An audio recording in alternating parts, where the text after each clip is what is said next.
Hello for the 25th week of the year.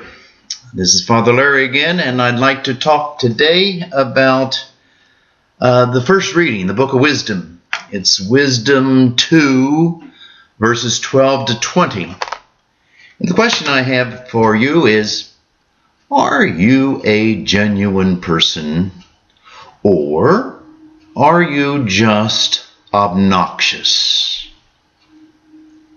This past Thursday, I was at my doctor's office for my annual exam, and you know how they put you in this little cubicle, and you wait and wait, and I was working on my homily, and so he knocks on the door, and he comes in, and I looked at him, and I says, are you really genuine, or are you just obnoxious?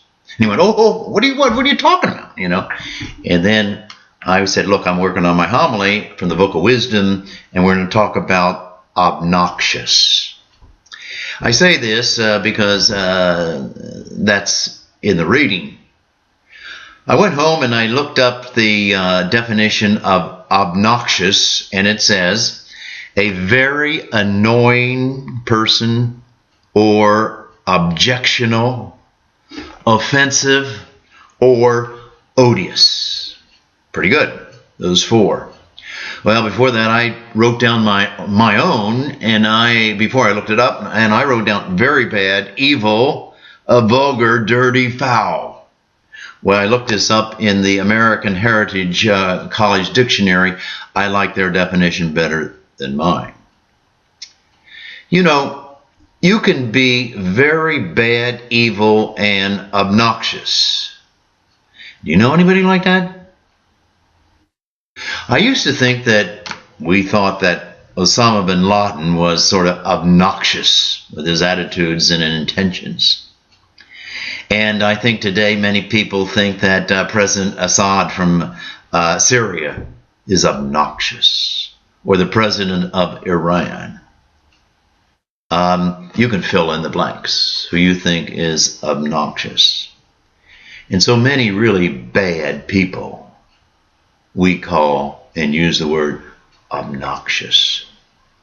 But you can be a very good person, a genuine person, and still turn off people. You can be taken for being obnoxious. Any people that are sort of really good people that many people think they're obnoxious? Well, I start to think, and the first one I came to mind was the Mahatma Gandhi in India. He certainly was obnoxious to the British people. My doctor says, well, what about Churchill? Churchill in the Second World War was obnoxious to the Germans. And I'll bet in the Civil War, Abraham Lincoln, to many, was obnoxious to some of the Southern elitists who backed slavery. But why I bring this up is because Jesus was considered obnoxious to the Pharisees. Why? Well, he annoyed them. He was objectionable. He was offensive. And to them, he was odious. Jesus was considered obnoxious. And I'm sure today, the closer we get to the elections, the Republicans think the Democrats, or the Democrats think the Republicans are obnoxious. But we're not going to get into that stuff. But people think that way. Jesus calls us, who was holy, Son of God, and he became obnoxious. Jesus calls us to be holy and good and genuine. And sometimes we too run the possibility of being obnoxious.